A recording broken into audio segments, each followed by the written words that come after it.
সেই কথাটোকে কৈ যাব দেই সকলে দুই টকাবিলাকো যিমানবিলাক দেশত ধৰ্ম নিৰপেক্ষ দেশ বনাব খোজে গণতান্ত্ৰিক দেশ বনাব খোজে বিজেপি খেলিব খোজে এআইডিএফক খেলিব খোজে দূৰত থাকিলেও সকলোৱে নিজৰ হাতৰ মুঠিৰ ওপৰলৈ তুলিব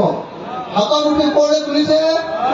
মই শেষ নকৰালৈকে হাতৰ মুঠি তললৈ নানাও দেই মই কৈ গৈছো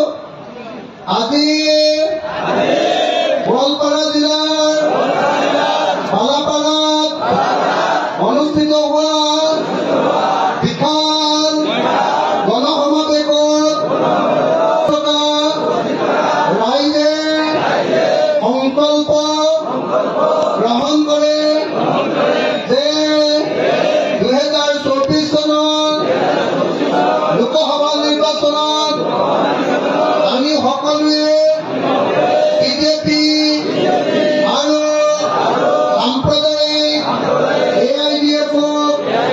বিদায় দিম আমি সকলোৱে এইবাৰ ইণ্ডিয়া মৰ্চা বিৰোধী ঐক্য মঞ্চৰ প্ৰাৰ্থীয়ে ৰকিবুল হুছেইন ডাঙৰীয়াক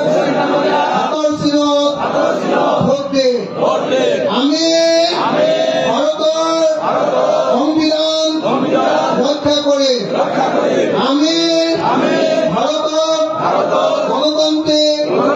দেশ কৰি ৰাখিম আমি ভাৰতক হিন্দু ৰাষ্ট্ৰ বা মুছলমান ৰাষ্ট্ৰ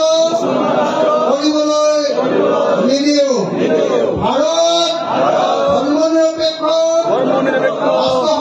ৰাষ্ট্ৰ হৈ থাকিব জয় আই অসম ইনকলাব ইনকলাব ইনকলাব বিৰোধী ঐক্য মঞ্চ বিৰোধী ঐক্য মঞ্চ